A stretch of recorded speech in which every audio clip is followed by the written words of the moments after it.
मंडळी, राजकारण करायला आपल्या देशात मुद्द्यांची कमतरता नाही आणि आपले नेते राजकारण करताना कधी कुचराई सुद्धा अजिबात करत नाही।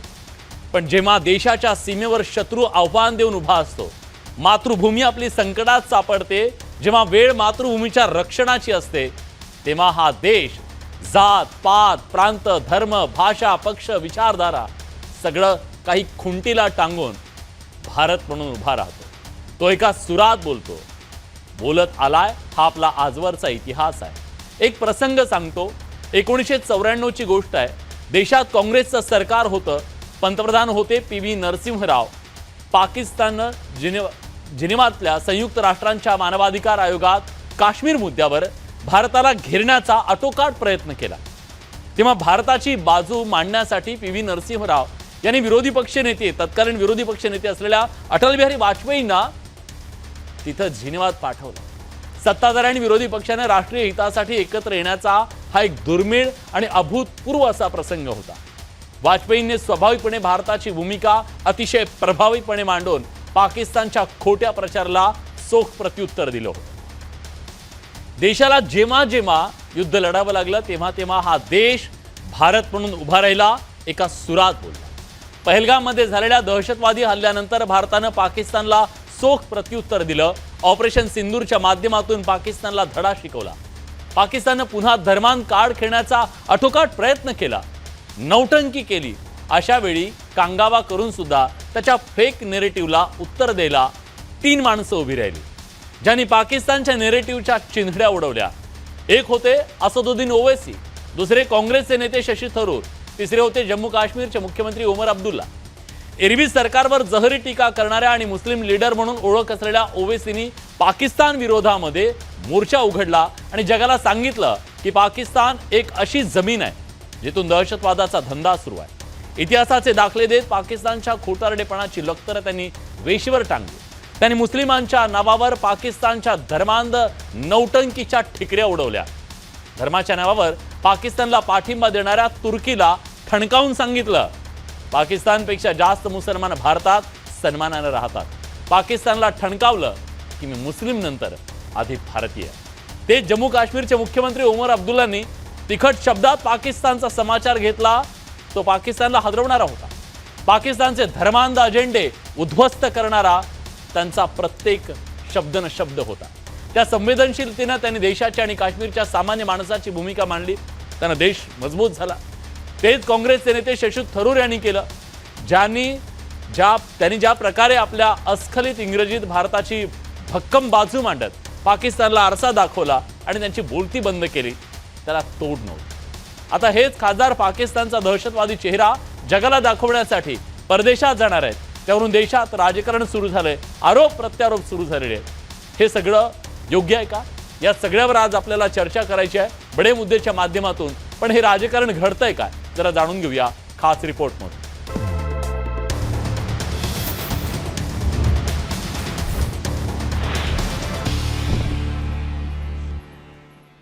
या सगळ्या मुद्द्यावरून जे सध्या राजकारण सुरू आहे त्याबद्दल तर आपण बोलणार आहोत, पण काही मूलभूत सवाल निर्माण झालेत ज्याची आज आपल्याला चर्चा करायची आहे बडे मुद्देच्या माध्यमातून। हे सवाल कुठले आहेत? पाकिस्तानचा चेहरा खरंच अशा माध्यमातून, या डिप्लोमसीच्या माध्यमातून उघड करण्यात आपल्याला यश येईल का? पाकिस्तानला एकटं पाडण्यात आपण यशस्वी होऊ का? सवाल हा सुद्धा आहे की शिष्टमंडळावरूनचा वाद योग्य आहे का? एका बाजूला एक देश एक संदेश एकजूट दाखवण्याचा प्रयत्न, मग अशा वेळी हे राजकारण आणि हे वादविवाद योग्य आहेत का? सवाल हा आहे, भारतासाठी डिप्लोमसी युद्ध का गरजेचं आहे? का आपण तिथपर्यंत आलो की आपले सगळे खासदार जगभरात झाले? काही जण असं म्हणतात की आपण आंतरराष्ट्रीय मुद्दा बनवतोय, हा तो बनवणं गरजेचं आहे का? मग बनवतोय त्या मुद्द्यामध्ये आक्षेप जो आहे त्याच्यात तथ्य आहे का? राजकीय स्टंट म्हणणं योग्य आहे का?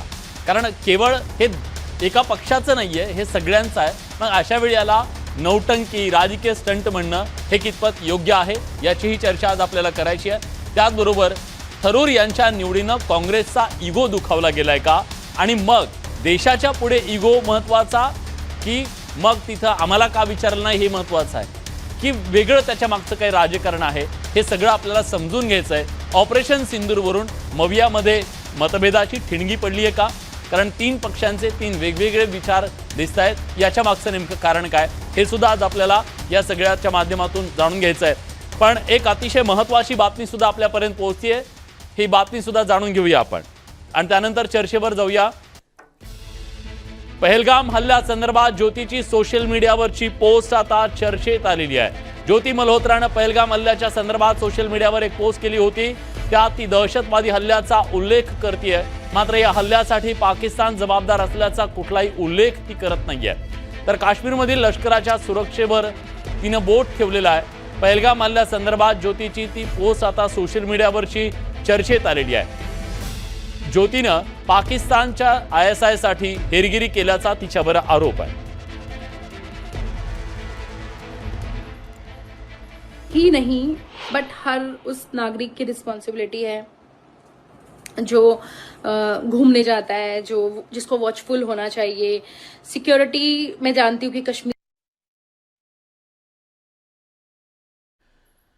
तर ज्योती मल्होत्रा जी सध्या वादाच्या भोऱ्यात सापडलेली आहे आणि एकूणच तिचं जे वर्तन होतं ते वर्तन आता चौकशीच्या घेऱ्यात तर आलंयच. पण अगर ये चीज हुई है तो कहीं ना कहीं हम भी कसूरवार हैं, हम भी दोषी हैं, क्योंकि ऑफ कोर्स ये चीज जो है वो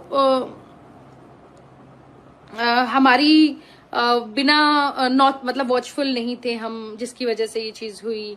हम लोग को वॉचफुल होना चाहिए, हमें रिस्पॉन्सिबल होना चाहिए. अगर उन टेररिस्ट को कोई भी सपोर्ट कर रहा है तो उनको सपोर्ट कर रहे हैं तो वी आर नॉट इंडियन.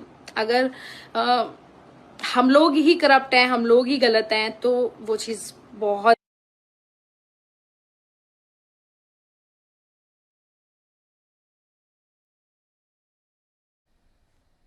तर तिचा हा जो चेहरा आहे तो चेहरा आता वेगवेगळ्या माध्यमातून समोर येतोय. कसा अजेंडा राबवला जात होता पाकिस्तानचा तिच्या त्या सोशल अकाउंट्सवरून हे सुद्धा समोर येत आहे. आणि हे स्पाय म्हणून कसं काम करत होती, सोशल मीडियाचा तिनं त्याच्यासाठी कसा वापर केलेला आहे, इन्फ्लुएन्सर असण्याचा कसा फायदा घेतलेला आहे आणि एक अजेंडा पुढे रेटण्याच्यासाठी तिचा कसा वापर करण्यात आला, हे सगळं अतिशय धक्कादायक आहे. आणि त्यामुळेच या सगळ्या प्रकरणाची आता सखोल चौकशी केली जाते आहे. इन्फ्लुएन्सर बनून पाकिस्तानसाठी हेरगिरी करणारे ही घरभेदी अतिशय निश्चितपणे सगळ्यांसाठी चिंतेची बाब आहे. प्रशांत लीला रामदास आपले दिल्लीचे प्रतिनिधी आता आपल्यासोबत आहेत. आपण थेट त्यांच्याकडे जाऊया. प्रशांत, खरं तर सामान्य प्रत्येक भारतीयाची जी भावना होती त्या दहशतवादी हल्ल्याच्या नंतर आपण सगळे सद्गदित झालेलो होतो, तेव्हा मात्र ही आपल्याला उपदेशाचे धडे देत होती, हे स्पष्ट होत होतं. दुर्लक्ष झालं या सगळ्याकडे आपलं सुद्धा. बरोबर. ज्या पद्धतीने ज्योती मल्होत्राचा व्हिडिओ आपल्याला पाहायला मिळतोय ते एक प्रकारे नागरिकांनाच ब्लेम करताय. नागरिकांनी सुजान राहायला हवं होतं आणि भारतीय सरकार जे आहे, भारत सरकार जे आहे यांची मोठी चूक आहे अशा प्रकारे आपल्याला शिकवत होती. पण खरं तर ज्या पद्धतीनं घडामोडी घडल्या, एकीकडे दहशतवादी हे कुठल्या धर्माचा नसतो, पण त्यांनी ज्या पद्धतीने धर्मांधेचं काम केलं, असं असताना त्याचा संपूर्ण देश हा दुःखसागरात लोटला असताना आणि ज्या पद्धतीनं 22 एप्रिलला 26 पेक्षा जास्त पर्यटकांचा निष्पाप जीव गेला होता, त्याचे कुटुंबांमध्ये दुःखाचा सागर लोटला होता. असं असताना ज्योती मल्होत्रा ही व्हिडिओ जारी करून ज्या पद्धतीनं सांगत होती की या सगळ्यामध्ये भारताच्या जेही नागरिक आहेत त्यांनी ज्या पद्धतीनं या संदर्भात एक प्रकारे सुधारणा राहायला हवं होतं आणि दुसरीकडे भारत सरकारने जर सुरक्षा दिली नाही ही त्यांची घोडचूक होती, अशा प्रकारची शिकवणी देत होती. याचा अर्थ असा होता की कुठेतरी ज्योती मल्होत्रा जी आहे हे निश्चितपणे ज्या पद्धतीने पुरावे पुढे आलेले आहेत आणि खास करून हरियाणा सरकारचे असो, SIT असो किंवा मग ज्या पद्धतीने ताब्यात घेण्यात आलेले आहेत, तिच्या याचा अर्थ असा होतो. बरोबर. आता या सगळ्यातनं पुढे काय काय धागेदोरे हाती लागतात हे पाहणं महत्वाचं आहे. पण ह्या घरभेद्यांच्यामुळे एक नवा प्रश्न सुद्धा निर्माण झालेला आहे. तुर्तास धन्यवाद तुम्ही दिलेल्या सगळ्या सविस्तर माहितीबद्दल.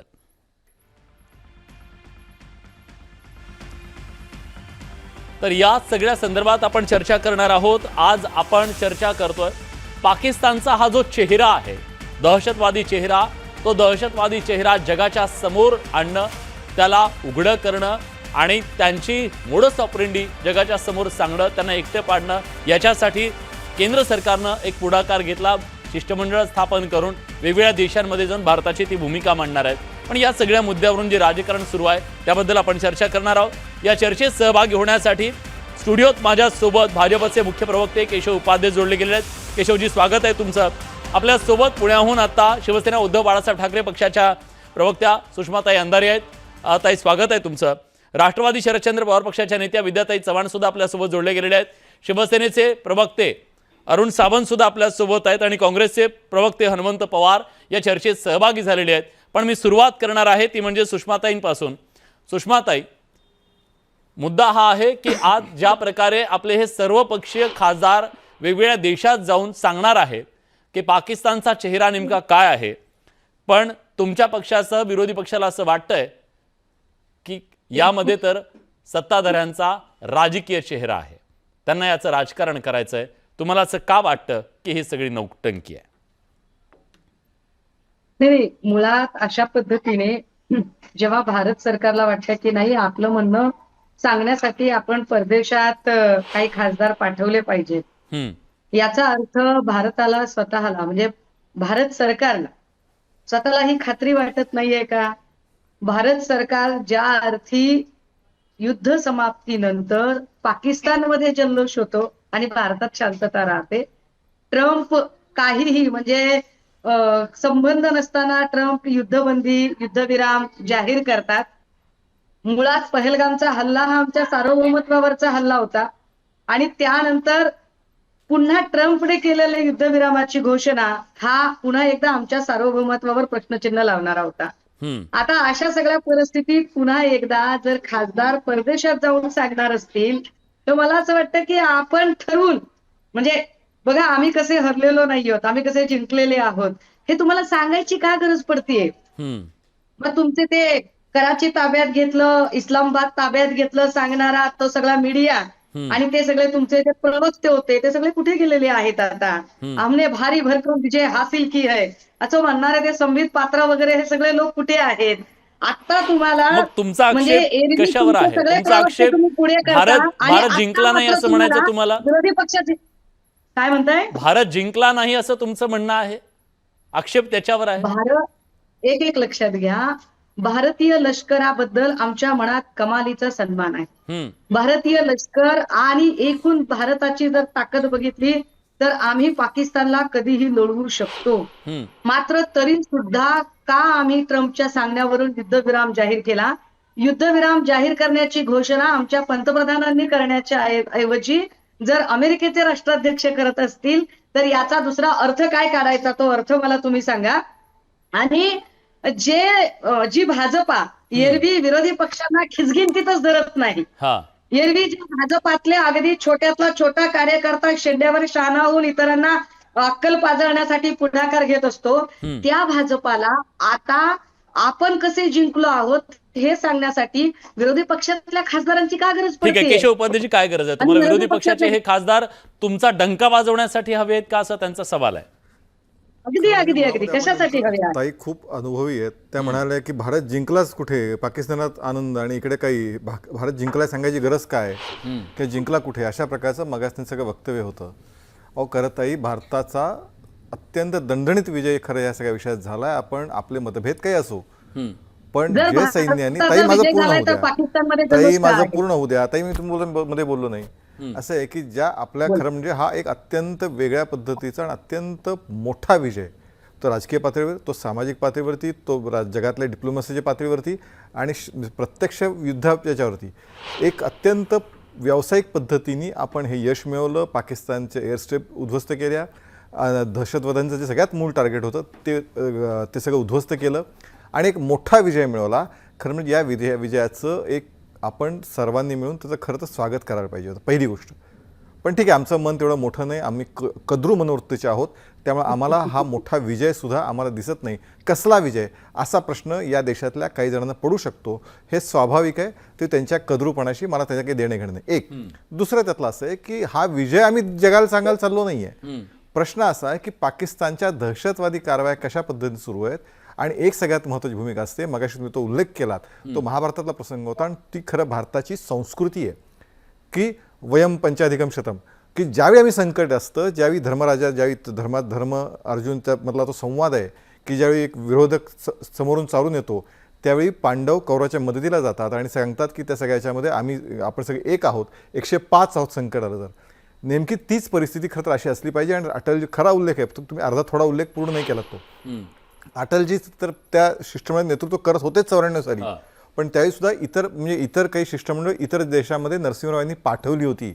मग त्यावेळी नरसिंहराव खोटे होते का?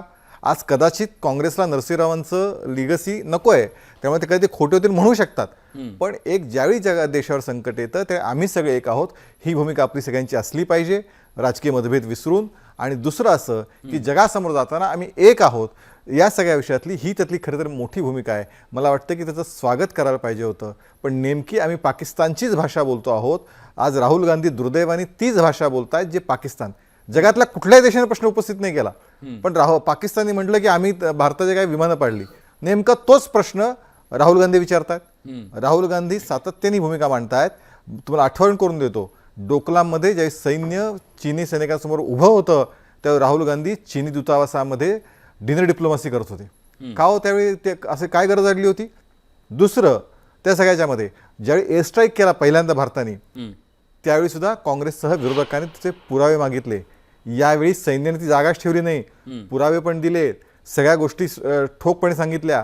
आणि जो प्रश्न राहुल गांधी विचारतात त्याचं उत्तर सुद्धा सैन्याने दिलं होतं की सगळे पायलट आमचे सुरक्षित परत आलेत. खरं म्हणजे या सगळ्या याच्यातल्या काही क्लासिफाईड असतात, काही गोष्टी असतात, त्यात बरं लोकसभेचं अधिवेशन लगेच सुरू होतं आहे, त्यातही राहुल गांधींना प्रश्न विचारता आला असता, पण तितकाही दम नाही. आम्हाला या क्षणाला भारत एक आहे ही भूमिका देण्याऐवजी आम्ही कसे वेगळे आहोत, भारताचं कसं अपयश आलं हे पाकिस्तान म्हणजे काँग्रेसच्याच वडेवट्टेवाऱ्यांचं स्टेटमेंट पाकिस्तानमध्ये वापरलं गेलं हे आपण बघितलं.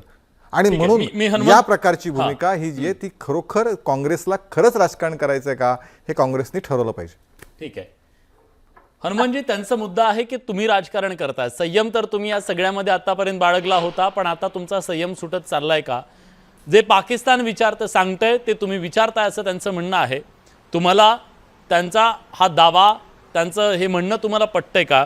आणि मुळामध्ये तुमचा आक्षेप काय आहे? जर खासदार आपले जाऊन सांगणार आहेत बाहेर की पाकिस्तानचा चेहरा नेमका कसा आहे, थरूर जात आहेत, तुम्हाला न विचारता थरूरांचं नाव घेतलं म्हणून आक्षेप आहे, काय आक्षेप काय एकदा कळू तर द्या दिशाला. विलासजी, आदरणीय उपाध्याय सरांचं मी लक्षपूर्वक ऐकत होतो. मला थोडं कट न करता माझी भूमिका मांडू द्याल अशी सुरुवातीला अपेक्षा व्यक्त करतो. बोला. माझं पहिलं म्हणणं आहे की अखिल भारतीय काँग्रेस कमिटीचे सरचिटणीस म्हणून जयराम रमेश साहेबांनी या सगळ्या शिष्टमंडळाला आमच्या शुभेच्छा आहेत. देशहित म्हणून ज्या लोकांची निवड त्यांनी केलेली आहे त्याच्यासोबत काँग्रेस पक्ष आहे. आम्ही आता प्रश्न उपस्थित करणार नाही असं पत्र काढून आता एक दिवस उलटून गेलेला आहे. त्यामुळे या शिष्टमंडळावर काँग्रेसनं प्रश्नचिन्ह उपस्थित केलं आणि काँग्रेसला ही लोक बाहेर जाऊन आपल्या देशाची भूमिका मांडू नये असं वाटतं. हे जे काही सुरू आहे उभा करणं ते खोटं आहे. काँग्रेसची 5 मंडळी त्याच्यात काँग्रेसच्या चिन्हावर निवडून आलेली आहेत. त्यामुळे या शिष्टमंडळाला काँग्रेसचा विरोध नाही, राहुलजींचा विरोध नाही, आमच्या शुभेच्छा आहेत. भारताची बाजू परखडपणे या मंडळींनी आणि इतर सदस्यांनी मांडलीच पाहिजे. मला साधा प्रश्न इथं उपस्थित करायचा आहे की का हो तुमचे जे संसदीय कार्यमंत्री होते किरण रिजिजू, त्यांनी काँग्रेसच्या राष्ट्रीय अध्यक्षांना, काँग्रेसच्या एलओपी म्हणजे विरोधी पक्ष नेत्यांना आणि काँग्रेसचा जो प्रतोद आहे यांना संपर्क करून नावं का मागितली? तुम्ही द्यायची होती परस्पर. ती काय संसदेची कमिटी नाहीये, ही लोक जाणारी सरकारनं नेमलेली कमिटी आहे. संसदेची कमिटी असती, त्याचे नियम वेगळे आहेत, त्याचे संकेत वेगळे आहेत, ती सगळी गोष्ट वेगळी आहे. सरकारनं त्यांनी निवडलेली माणसं आहेत. जर तुम्हालाच माणसं निवडायची होती तर पक्ष नेतृत्वाला संपर्क का केला? संपर्क, नावं घेतली, मग पक्षानं दिलेली नावं तुम्ही का घेतली नाहीत? जर राष्ट्राची बाजू मांडायची आणि या देशाची एकात्मता एकोपा जगासमोर मांडायचा आहे तर तुम्हाला 100 खासदार असलेल्या काँग्रेस पक्षानं दिलेल्या नावावर विश्वास का नव्हता? हा प्रश्न पहिला खरं म्हणजे उपस्थित होतो. दुसरी गोष्ट, तुम्ही ज्यांची नावं दिली ती काँग्रेसचीच मंडळी आहेत. त्यातलं सर्वाधिक चर्चेत नाव असलेलं आणि तुम्ही प्रास्ताविकामध्ये ज्यांचा उल्लेख केला ते शशी थरूर साहेबांचं नाव आहे. अतिशय मनापासून काँग्रेसनं शशी थरूर यांच्या नावाला शुभेच्छा दिल्यात. पण मला प्रश्न असा उपस्थित करायचा आहे की जे राहुल गांधीच्या भूमिकांवर शशी थरूर बाजू घेतात म्हणून ज्या टीका बीजेपीनं केलेल्या आहेत आजपर्यंत, त्यातली सर्वात मोठी टीका 12 ऑक्टोबर 2012ला, माफ करा 29 ऑक्टोबर 2012ला तिरुवनंतपुरम मध्ये बोलताना या देशाचे पंतप्रधान नरेंद्र मोदी साहेब त्यांनी टीका अशी केली होती की 50 करोड की गर्लफ्रेंड. का हो शशी थरूरांची गर्लफ्रेंड त्या काळातल्या गुजरातच्या मुख्यमंत्र्याला काढायचं काय कारण होतं? अमित मालवीय यांच्या सोशल मीडिया विभागाचे प्रमुख, त्यांनी 2017ला सांगितलं की सुनंदा पुष्कर यांच्या मृत्यूमध्ये शशी थरूरांचा हात आहे का, त्यांना काँग्रेस का वाचवत आहे. आज अमित मालवीय यांचं काय म्हणणं आहे? हे दोन्ही घटना सोडून द्या. आता 2025ला चीनची एक पोस्ट, चीनमधल्या एका खात्यातल्या लोकांची पोस्ट शशी थरूरांनी आंतरराष्ट्रीय राजकारणाचा संदर्भ देऊन रिट्विट केली, तर हे मालवीय म्हणाले की चीनचे एजंट म्हणून शशी थरूर काम करतायत. आज भारतीय जनता पक्षाचं काय म्हणणं आहे त्याबद्दल? हेच अमित मालवीय जॉर्ज सोरोस प्रकरणी थेट शशी थरूर साहेबांना देशद्रोही म्हणत होते. आम्ही शशी थरूर साहेबांच्या पाठीशी उभा राहिलो, काँग्रेस पक्ष उभा राहिला, मीडियाही त्या काळात उभा राहिला, कारण याच्यावर कुणाचाच विश्वास बसणार नाही. आज अमित मालवीयांचं काय म्हणणं आहे? 50 करोडची गर्लफ्रेंड, कोणाची गर्लफ्रेंड केंद्रीय मंत्री आहे, कोणाच्या गर्लफ्रेंडला कुणी तिकीट दिलं, कोणाची गर्लफ्रेंड पशाच कोटीची आहे, ह्याच्यामध्ये भारतीय जनता पक्षाच्या लोकांना ठीक, मी इंटरेस्ट उत्तर घेतो. चीनचा एजंट ठरवत होते. जॉर्ज सोरोस सोबत असलेल्या शशी थरूरांना आज कसं काय बीजेपीला शशी थरूरांची आवश्यकता पडली? हा माझा मुद्दा. दुसरा शेवट करतो पूर्ण होऊ दे, की हे शिष्टमंडळ पाठवायच्या अगोदर भारतीय जनता पक्षाकडे केंद्र सरकारकडे साधी मागणी केलेली होती की तुम्ही सर्वपक्षीय बैठक घ्या. आज तुम्ही सगळ्या पक्षांना सोबत घेताय, आनंद आहे. सर्वपक्षीय बैठक घेऊन पंतप्रधान बोलले असते, किती आनंद झाला असता, देश एक वाटला असता. सेशन घ्या. चीनचं युद्ध चालू असताना राम मनोहर लोहिया साहेबांनी आणि अटलजी साहेबांनी युद्ध चालू असताना सेशन मागितलं होतं आणि सेशन झालं होतं. काँग्रेस पक्ष सेशन पासून पळाला नव्हता, उत्तर देण्यापासून पळालो नव्हतो आम्ही. तुम्ही का पळताय आज? जर सेशन झालं असतं, त्याच्यामध्ये चर्चा झाली असती, जर बैठक झाली असती सर्वपक्षीय, मोदी साहेबांनी सगळ्याला विश्वासात घेतलं असतं, त्याच्यानंतर जर हे शिष्टमंडळ गेलं असतं तर विलासजी ते चांगलं वाटलं नसतं का? सगळ्याला धरून जातोय आपण असा मेसेज गेला नसता. झालं तुमचं. शेवटचा मुद्दा, शेवटचा मुद्दा संपवतो की 71 देशामध्ये मोदी साहेब फिरून आले, हजारो कोटी रुपये त्यांनी खर्च केले, आणि आता श्रीकांत शिंदेसारख्या नवख्या खासदारापासून शशी थरूरांसारख्या आंतरराष्ट्रीय ख्याती असलेल्या खासदारांपर्यंत मोदी साहेबाला आपल्या देशाची भूमिका मांडण्यामध्ये जर मदत घ्यावी लागती, तर या परदेश दौऱ्यावर आणि परराष्ट्र धोरणावर आम्ही शंका उपस्थित करायची का नाही? ठीक आहे केशवजी. खरं म्हणजे मला काय बोलावं हा प्रश्न खरंच मला पडला आहे, कारण आपण इतके गोंधळलेले, कन्फ्यूज असे जर आपले विरोधक असतील तर त्यांना खरंच उत्तर हवी आहेत का त्यांना राजकारण करायचं आहे? एकतर खरंच ते गोंधळलेले आहेत असं समजायचं आणि उत्तर द्यायची, का त्यांना केवळ राजकारण करायचं आहे एवढीच एक भूमिका त्यांच्यासमोर आहे, त्यामुळे त्यांना उत्तर माहिती असली तरी ते स्वीकारायची नाहीत अशी भूमिका आहे. नंबर 1, सगळ्यात पहिल्यांदा असं आहे की ज्यावेळी मी सुरुवातीला भूमिका मांडली, ज्यावेळी समोर असतो, देश समोर येतो, देशाचा विषय समोर येतो, त्यावेळी कोण कुठल्या पक्षाचा, कुठल्या विचारसरणीचा हा मुद्दा राहत नाही. देशासाठी आम्ही सगळे एक आहोत ही भूमिका असली पाहिजे. काँग्रेसला थरूरसारख्यांना मुद्दामून जाणीवपूर्वक मागे लपवून ठेवण्याचं कारण काय होतं, किंवा थरूर यांना घेतलं आणि काँग्रेसने दिलेली नावं घेतली नाहीत म्हणून थैथयाट करण्याचं कारण काय होतं? खरं म्हणजे काँग्रेसने उत्तर दिलं पाहिजे. काँग्रेसने थैथयाट केला ही वस्तुस्थिती आहे. का केला त्याचं खरं राजकारण काही गरज नाही. दुसरं असं खरं म्हणजे स्पष्ट सांगितलं, मगाशी जो उल्लेख केला की LOPना विचारलं का केलं, त्याचं उत्तरसुद्धा केंद्रीय मंत्र्यांनी स्पष्ट रिजून दिलं आहे की अशा प्रकारचं शिष्टमंडळ जाणार असल्याची माहिती मी राहुल गांधींनी दिली होती, त्यांच्याकडून नावं घेतली मागितली आता त्याच्यानंतर काँग्रेसने, आणि हे सगळं ऑन रेकॉर्ड आलं आहे, आता त्याच्यानंतर या सगळ्याच्यामध्ये नावं आली, काँग्रेसने नावं का पाठवली, मग त्यातली वेगळी नावं घेतली गेली, मग काँग्रेस थैथयाट करायचा. बरं समजा तुमच्या मनासारखी नावं, शेवटी प्रश्न देशाचा आहे ना, काँग्रेस देशापेक्षा मोठी आहे की ठीक आहे काँग्रेसला हवी असलेली नावं नाही, त्याच्यावर दुसरी 2 नावं गेली, तर काँग्रेसचं मन इतकं मोठं नाही आहे की शशी थरूर सारखा, बरं तुम्ही सगळे मान्य करता असं नाव जातंय, आनंद शर्मा सारखा नाव जातंय जे काँग्रेसने दिलेलं नव्हतं, अनुभवी माणूस आहे, तर काँग्रेसला इतकं कद्रू मनोवृत्ती सुरुवातीला शब्दप्रयोग केला मी की तो करावासा वाटला नाही. त्यामुळे या सगळ्या विषयामध्ये हा पहिला मुद्दा असा आहे की राजकारण सातत्याने काँग्रेसला करायचे, गोंधळ तरी काँग्रेसचा पहिला मुद्दा. दुसरा त्याच्या सगळ्या विषयातला मुद्दा जो मगाशी आमचे मित्र काँग्रेसचे प्रवक्ते मांडत होते की ह्या लोकांना, श्रीकांत शिंदेसारख्या नवख्या लोकांना पाठवायची गरज काय? मी मगाशी माझ्या सुरुवातीच्या प्रस्ताव मांडणी सांगितलं की खरं म्हणजे जागतिक स्तरावरती सुद्धा एक डिप्लोमसी गेले 2 वर्षामध्ये ह्याच्यामध्ये अनेक वर्ष आपण करतो आहोत, त्याचं यश आत्ता मोदींचं दिसतंय आपल्याला. आज ज्यावेळी आपण हल्ला केला, पहिला स्ट्राईक आपण केला, ज्यावेळी आपण सगळी उद्ध्वस्त केली, त्यावेळी सगळ्या प्रमुख देशांनी भारताला पाठिंबा दिला. कुणीही एक 2 देश सोडले, तुर्की आणि आणखीन एक, तर कुणीही भारताविरोधामध्ये गेलं नाही. ही वस्तुस्थिती आपण लपवता कामा नये. किंबहुना त्यांच्या देशाचा प्रश्न आहे ते सोडवतील, ही भूमिका मांडली. त्यामुळे या सगळ्याच्यामध्ये माझं म्हणणं आहे की कद्रूप. आणि तिसरं शेवटचा मुद्दा, अधिवेशन का घेतलं नाही? मग साधं आहे, पुढच्या महिन्यात अधिवेशनाची वेळ आहे. बरं, सर्वपक्षी बैठक घेतली, सर्वपक्षी बैठकीमध्ये लेखी पाठिंबा दिला गेला, सगळं बरं त्या ठिकाणी माहिती दिली गेली. अरे असं आहे की शेवटी पुन्हा तिथंच आहे ना, आम्ही म्हणतो तसंच झालं पाहिजे, नाही तर आम्हाला राजकारण करायला मोकळे.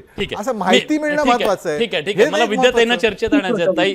ताईंना असं झालंय की आता मी सर्वपक्षी एक मिनिट, सर्वपक्षीय अधिवेशन बोलावं, याला दस्तूर खुद्द शरद पवारांचा पाठिंबा नाहीये. ते तर म्हणतात 8-10 पक्ष नेत्यांना बोलवा आणि विषय विचारतो ना, म्हणून तर ताईने म्हणजे ताई, माझा थेट सवाल आहे, या ऑपरेशन सिंदूरच्या नंतर जी सगळी राष्ट्रीय परिस्थिती निर्माण झालेली आहे, या परिस्थितीमध्ये तुमची भूमिका तुमच्या महाविकास आघाडीतल्या 2 मित्र पक्षांपेक्षा वेगळी दिसते.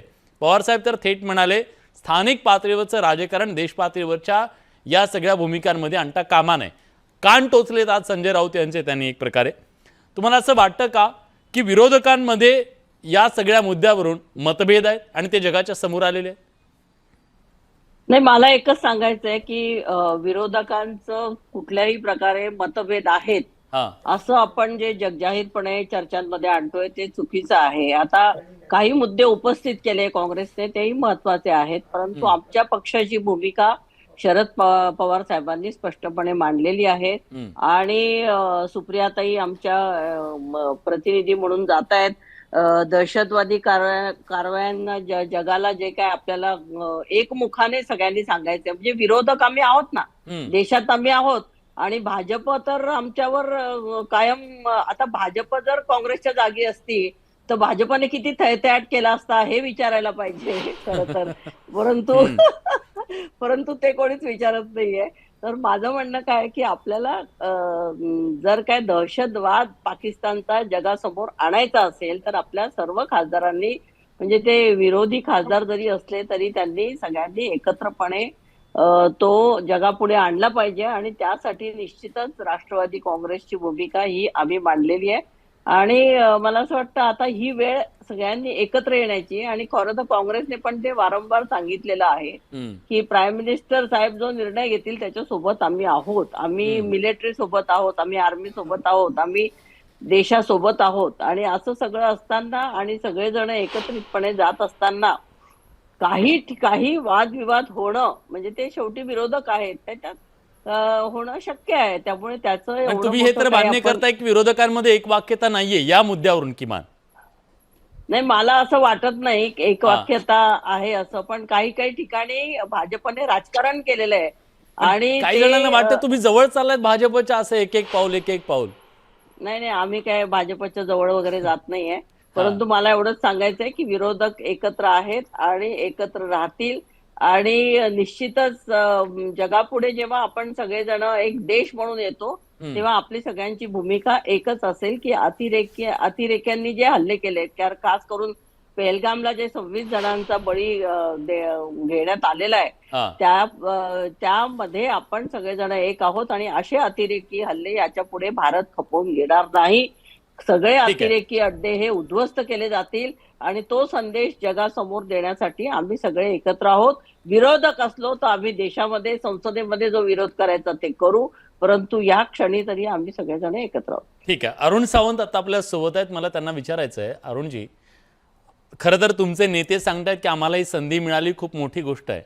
पण तुमच्या जुन्या जिथून तुम्ही आलात त्या उद्धव बाळासाहेब ठाकरे पक्षाच्या शिवसेनेला असं वाटतंय की ही तर स्टंटबाजी सुरू आहे तुमच्याकडनं, म्हणजे सरकारकडनं. विलासजी पहा, उभाटा शिवसेनेला काय वाटतंय किंवा महाविकास आघाडीमधील 3ही पक्षांना काय वाटतंय याचं भारतातील जनतेला काहीही देणं घेणं नाही. कारण हे 3ही पक्ष नेहमीच चांगलं घडो किंवा वाईट घडो हे विरोधातच बोलत असतात. आणि त्याचंच प्रतीक आज यांच्या सगळ्यांच्या मुखातून आपल्याला ऐकावयास मिळत आहे. भारतीय जनतेने तर जी काही भूमिका केंद्र सरकारने सध्या घेतलेली आहे, ही 7 शिष्टमंडळ 2 टप्प्यामध्ये पाठविण्याची, जे ही का गरजेचं आहे हा महत्वाचा प्रश्न आहे. तर हे गरजेचं याच्याकरता आहे की पाकिस्तानचे कृत्य आणि त्यांचे इरादे हे इतर देशांबद्दल काय असतात हे जगासमोर मांडले गेले पाहिजेत. भारताचं जे काही दहशतवाद विरोधी भूमिका आहे ही भूमिका भारत मांडण्याकरता भारताने आपल्या देशातील वेगवेगळ्या पक्षांमधील जे काही सुशिक्षित एज्युकेटेड लोक आहेत, जे विचारवंत आहेत, अशा विचारवंतांची 7 शिष्टमंडळ बनवलेली आहेत. आणि ही 7 शिष्टमंडळ विविध देशांमध्ये जाऊन भारतामध्ये जे काही ऑपरेशन सिंदूर घडविण्यात आलं ते का घडलं, भारतावरती कशा प्रकारे दहशतवादी हल्ला झाला, कशा प्रकारे येथील निरपराध जनतेचे बळी घेतले गेले, ते सुद्धा स्त्रियांना बाजूला ठेवलं, पुरुषांनाच त्यांचा धर्म विचारून मारलं गेलं, हे सर्व जगासमोर उघडकीस आणलंच पाहिजे. कारण तरच जगातील वेगवेगळे जे काही देश आहेत, छोटे असोत किंवा मोठे असोत, त्यांना कळलं पाहिजे की पाकिस्तान मध्ये कसं दहशतवादाला खतपाणी घातलं जातं. पाकिस्तान हा कधीही कोणाच्या भल्यासाठी काम करत नाही, तर प्रत्येक वेगवेगळ्या देशांमध्ये कसं तेथील जनजीवन विस्कळीत करता येईल, त्या तिकडची अर्थव्यवस्था कशी ढासळता येईल आणि तिथे अराजकता कसं पसरवता येईल, याच्याकरता पाकिस्तान वेगवेगळ्या देशांमध्ये अतिरेक्यांमार्फत दहशतवाद ह्या सगळ्या दहशतवादी चेहऱ्याला तुम्हाला उघडं करायचंय म्हणून तुम्हाला हे शिष्टमंडळ पाठवणं गरजेचं आहे. अगदी बरोबर. मला सुषमाताईंना विचारायचं ताई, कदाचित मला माहित नाही तेच कारण आहे का, पण जे आज संजय राऊत यांच्या बोलण्यातनं जाणवलं ते मला असं दिसतंय, त्याच्यावर तुम्ही स्पष्टीकरण द्या की जर कदाचित तुमचा लोकसभेतला एखादा खासदार असता, टीम लीड करायला मिळाली असती तर कदाचित तुमची भूमिका वेगळी राहिली असती. राज्यसभेतला खासदार दिला म्हणून थोडीशी नाराजी आहे आणि शरद पवार यांच्या यांना टीम लीडर म्हणून दिलं, तिकडे तुमच्या शिवसेनेच्या म्हणजे शिंदेच्या शिवसेनेच्या इकडे एक टीम लीडर दिलात म्हणून, आणि त्या राज्यसभेत खासदार घेतलेत ना त्या, पण लोकसभेतला कुठला दिला राज्यसभेत लीडर, टीम लीडर? एक लक्षात घ्या, जेव्हा आंतरराष्ट्रीय संबंध सुधारायचे असतात त्यावेळेला देशाचं परराष्ट्र धोरण ठरवत असताना राजनय हा अत्यंत महत्वाचा भाग आहे. आणि राजनय चांगला व्हावा याबद्दल देशातल्या कुठल्याही नागरिकाचं मत वेगळं असण्याचं काही कारण नाहीये. त्यामुळे प्रत्येक वेळेला तुम्हाला राजकारणच करायचंय का, तुम्हाला राजकारणच करायचंय का असं ओढून ताणून ज्या वेळेला उपाध्यक्ष म्हणतात त्यावेळेला उपाध्यक्षींना पहिल्यांदा काही प्रश्न विचारले पाहिजे, किंवा भाजपाला काही प्रश्न विचारले पाहिजे की जगाला तुम्ही सांगायला निघालेले आहात की भारताने हे युद्ध कसं लढलेलं आहे किंवा भारत कसा पाकिस्तानच्या कागाळ्यांच्या विरोधात उभा आहे. परंतु हे युद्ध लढताना या युद्धाला लीड करणाऱ्या सोफिया कुरेशी यांच्याबद्दल यांचे भाजपाचे मंत्री विजय शाह जे अत्यंत बेताल वक्तव्य करून गेले, त्याच्याबद्दल भाजपाने काय भूमिका घेतली? भाजपा देशवासियांना याचं कसं समर्थन करून देणार आहे? भाजपाची अशी काय मजबुरी आहे की बिधुरी असेल, अनुराग ठाकूर असेल, प्रज्ञा साध्वी असेल, कर्नल पुरोहित असतील, विजय शाह असतील, यांच्याबद्दल भाजपा इतकी मौन बाळगून का असते? जिथे सर्वोच्च न्यायालयाने विजय शहाला एवढं फटकारलं तिथे अरे तुम्ही देशवासियांना हा विश्वास देऊ शकत नाही आणि आंतरराष्ट्रीय गप्पा मारायला निघालेले आहात. दुसरी गोष्ट, आधी देशवासियांना विश्वास द्या की आंतरराष्ट्रीय या पातळीवरचा जो काही भारत आणि पाकिस्तानचा जो युद्धविराम होता त्या युद्धविरामाची घोषणा ट्रम्पने कोणत्या नात्याने केली? ऑल पार्टी मीटिंग, एकाही मीटिंगला का मोदीजी उपस्थित राहिले नाही? अगदी युद्धविरामाच्या घोषणेला सुद्धा का त्यांनी कल्टी मारली? अगदी 28 मिनिटांच्या भाषणामध्ये जाणीवपूर्वक आपण खरंच नेमकं पाकिस्तानचं किती नुकसान केलंय की नाही केलंय? कराची इस्लामाबाद ताब्यात घेतला असा जो त्यांचा गोदी मीडिया प्रचार करत होता, त्या गोदी मीडियाचं किती खरं? पण लष्कराने सांगितलं ना, सोडून द्या बाकी कोण काय म्हणलं, लष्कराने पुरावे दिले ना, विरोधकांना अजून पुरावे कसले पाहिजेत? नाही कसले पुरावे पाहिजेत?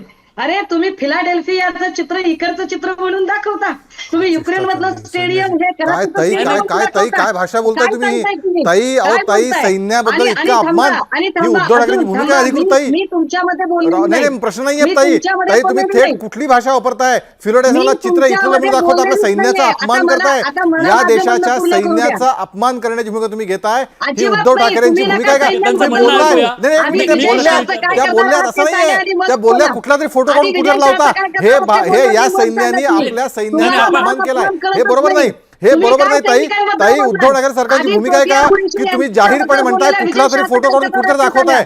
ही भूमिका आणि घेता विजय तुम्ही? शहाचं काय करणार नाही ते नाही सांगा मला सांगा, तुम्ही. नाही प्रश्न तुम्ही सांगा. नंतर तुम्ही सांगा. भारतीय आणि विजय सैन्याचा शहाचं काय ढळढळीत करणार ते अपमान सांगा. या ठिकाणी त्या जाहीरपणे विजय करता शहा आहात, मुर्दाबाद हे इथे विसरता होणार का? आहात माझं का? म्हणणं आहे विजय पुन्हा एकदा शहाचा त्यांचं रेकॉर्डिंग करून राजीनामा ऐकून घेतला परत ते दाखवा. तुम्ही करणार त्यांचं आहात विधान का? परत तुम्ही काय दाखवा. म्हणताय? ते काय तुम्ही बोललेत? विजय शहाचा विलास हे राजीनामा खूप घेणार गंभीर आहात आहे का? आणि ही तुम्ही उद्धव ठाकरे विजय सरकारची शहाचा उद्धव राजीनामा ठाकरे घेणार आहात गटाची का? भूमिका आहे का? तुम्ही ठीक आहे, विजय ठीक आहे. शहाचा मी राजीनामा ताईला घेणार आहात स्पेसिफिक का? विचारतो. सैन्यावरती- तुम्ही विजय शहाचा राजीनामा घेणार आहात का? सैन्यावरती शंका तुम्ही विजय निर्माण शहाचा करणं, राजीनामा घ्या मी पहिले. विलास या तुम्ही शो विजय मध्ये शहाचा भारतीय राजीनामा सैन्याचा घेऊन दाखवा आणि अपमान मग करण्याचं बोला. काम कुणाला सांगताय उद्धव तुम्ही ठाकरे या सगळ्या गटाकडून गप्पा? करण्यात येत आहे. तुम्ही हे या त्यांचं म्हणणं आहे हे की द्या, उद्धव मी ठाकरेंची त्यांना भूमिका विचारतो. आहे. दाखवा ही तुम्ही. त्यांची भूमिका आहे का? सोफिया, ते त्यांनी माफी मागितली या पाहिजे. असं देशाच्या कसं झालं? त्या थेट म्हणतात कुठल्या तरी सैन्याचा फिल्डरला फोटो इकडून लावतात म्हणून. विजय शहा हे बोलतो. विलास ठीक आहे. आपण सहन करायचंय. मान आणि सन्मान कुठे गेलेला असतो? विलास तुम्ही विजय सैन्याचा शहाचा अपमान राजीनामा करण्याचं घेऊन काम दाखवा. काय? मी विचारतो. तुम्ही विजय शहाबद्दल काय सैन्याचं केलं ते अपमान सांगा. करण्याचं तुम्ही कारण काय? बोलून दाखवा. माझा सांगा. अतिशय मूलभूत तुम्ही प्रश्न आहे. अनुराग ठाकूरचं काय माझा केलं ते अतिशय सांगा. मूलभूत तुम्ही प्रश्न ताई, आहे. ताई, ताई, या एक मिनिट, सैन्याचा मी अपमान सगळे करण्याचं सगळे काम विचारतो त्यांना. उपाधीजी तुम्ही मध्ये बोलायचं माझा नाही. प्रश्न आणि बेसिक आहे. तुम्ही मी शांत आहे. ठीक आहे, त्यांचं म्हणणं एकदा पूर्ण होऊ द्या, मी तुम्हाला उत्तर देतो. नाही चला, असं नाही चालणार. विलास असं नाही चालणार. त्याने सैन्याचा अपमान का केला त्याबद्दल बोलायला की नाही? ते म्हणतात मी विचारतो वाक्य त्यांना. त्यांचं मी विचारतो वाक्य त्यांना. त्यांचं की मी कुठला त्यांना फोटो विचारतो. लावतात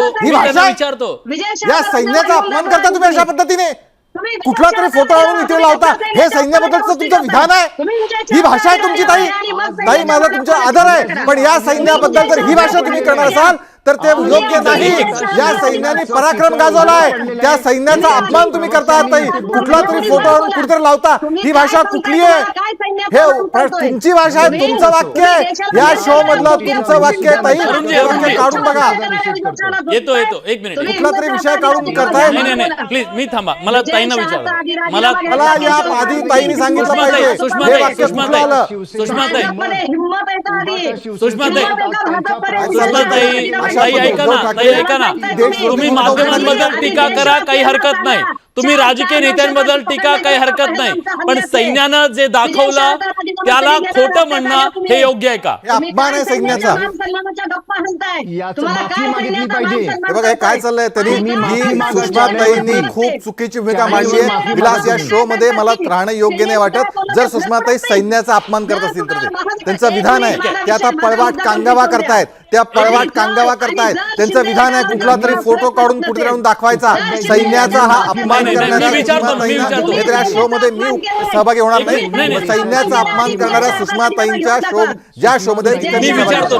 हे बरोबर नाही. मी हात जोडून सांगतो मी त्यांनी विचारतो. माफी मागितली पाहिजे. मी विचारतो. सैन्याबद्दल मी बोलण्यात. विचारतो. मी शो मध्ये बाजूला होतो. मी आता शो मधनं केशव नाही नाही नाही प्लीज प्लीज थांबा. मी या विचारतो. शो मध्ये सैन्याचा अपमान करणे प्रवक्ते आहेत. ज्या देशामध्ये सैन्याचा अपमान जे करतायत त्यांना त्या शो मध्ये मी बसणार नाही. सुष्मिताताई ताई प्लीज प्लीज प्लीज ताई कांगावा करू नका. नाही नाही ताई मुद्दा कांगावा हा नाही आहे. करायचा. तुम्ही माध्यमांवर लाख टीका करा. तुम्ही माध्यमांवर टीका करा. लोकशाहीचा तो अधिकार आहे. तुम्ही लोकशाहीमध्ये माध्यमांवर टीका करा. तुम्ही राजकीय नेत्यांवर टीका करा, काही करा. पण सैन्यानं जे दाखवलं ते तुम्हाला मान्य नाही का? सैन्य खोटं बोललं का असं तुम्हाला म्हणायचंय का? शांततेत बोला ताई. हा विलास दादा मला अजून एक मुद्दा सांगायचा आहे. 4 दहशतवादी पकडले तुम्ही. त्या 4 दहशतवाद्यांचं काय केलं ते सांगितलं तुम्ही. तुम्ही काय बोलताय? मी विचारतो ते सगळं, पण तुम्ही जो मुद्दा मांडला त्याच्यावर आक्षेप आहे त्यांचा. खरंच चर्चेत नाही जाणार. म्हणजे सुषमाताई नाही नाही सुषमाताई आपण सगळ्या मुद्द्यांवर बोलू. या म्हणजे मला असं वाटतं की ज्यांना चर्चेत या चर्चेमध्ये अशा पद्धतीने विलास ताई, तुझ्या मी सगळं विचारतो त्यांना, सगळं विचारतो. अंगावाच करतायत त्यांनी. ही उद्धव ठाकरे सरकार, उद्धव ठाकरे गटाची कांगावा करण्याची वृत्ती आहे. या सैन्याचा अपमान, ढळढळीत अपमान सुषमाताई करतायत. सैन्याने कुठला तरी फोटो ते म्हणतात तुम्ही माफी मागा. तुम्ही माफी मागितली पाहिजे असं त्यांचं म्हणणं आहे. सैन्याचा अपमान केलाय तुम्ही. सैन्याचा अपमान करत असाल तर तुम्ही तुम्ही चर्चा सैन्याचा करा. अपमान केलाय, माफी मागा असं त्यांचं म्हणणं आहे. अपमान तुम्ही करण्याचा अधिकार नाही. अजिबातच नाही. त्यांनी माझ्यावर टीका करावी, अजिबातच भाजपवर टीका नाही. करावी, अरे मोदीजींवर अजिबातच टीका नाही करावी, ना. त्यांचा अधिकार आहे. पण सैन्याचा पराक्रम ते खोटं विधान आरोप करणं चुकीचं आहे. अहो खोटा आरोप कशासाठी करताय? सैन्याबद्दल सैन्याने कुठला तरी फोटो आणून लावला हे तुमचं विधान आहे. याचा निषेध केला पाहिजे. हे बरोबर नाही.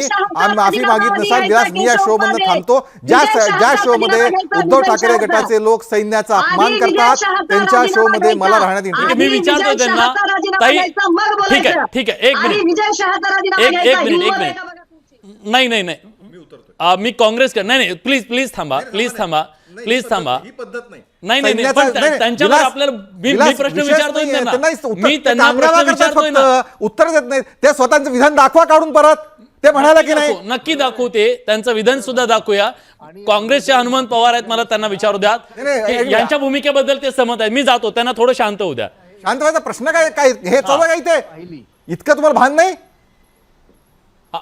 विलासजी, त्यांची बुद्धिमत्ता देशाने पाहिली आणि ऐकली, तेव्हा आता माफी अगोदर मागायला सांगा आणि मग आम्ही ऐकू त्यांचं बोलणं. ठीक आहे. हनुमंत पवारजी, तुम्हाला मान्य आहे का सुषमाताईंनी ज्या प्रकारे सांगितलं, तुम्हाला मान्य आहे का? विलासजी,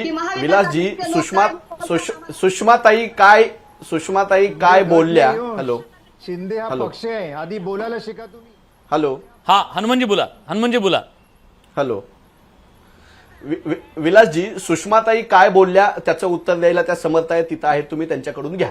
मी भारतीय जनता पक्षाचे प्रवक्ते जी माफी मागा म्हणून सुषमाताईला जे आता संतप्त होऊन बोलतायत, मला त्यांना सत्ताधारी म्हणून प्रश्न विचारायचा आहे की विजय शहानी मिलिटरीच्या एका वरिष्ठ अधिकाऱ्याबद्दल उत्तर मी देतो, त्याच्यावर कारवाई सुरू आहे. प्रश्न असा आहे, देशाच्या सैन्यावरती आक्षेप घेतला गेला, त्याचं उत्तर तुम्ही काँग्रेस सोबत आहे का? म्हणजे काँग्रेसही देशद्रोहात सहभागी तयार आहे, काँग्रेसही देशविरोधामध्ये जायला तयार आहे. ज्या पद्धतीने सैन्याचा अपमान इथे झाला त्याच्याबद्दल भूमिका मांडा, आधी भूमिका मांडा की तुम्ही त्याच्यासोबत आहात. तुम्हाला उद्धव ठाकरे गटाची ही भूमिका मान्य आहे की तुम्ही या सैन्याने खोटे फोटो दाखवले, आपल्या सैन्याने खोटे फोटो दाखवले, ही सुषमा अंधारेंची भूमिका तुम्हाला मान्य आहे का? याचं उत्तर द्या. भूमिका मांडली, या देशातल्या सत्ताधारी असतील किंवा फोटो दाखवले, हे त्यांचं भूमिका आहे, हे त्यांचं म्हणणं काँग्रेसला मान्य आहे का? हे सांगा पाहिजे. उत्तर देत नाहीये. तुम्हाला चर्चेत घ्यावा लागेल ना. उत्तर देतो. हा मुद्दा घ्यावा लागेल ना.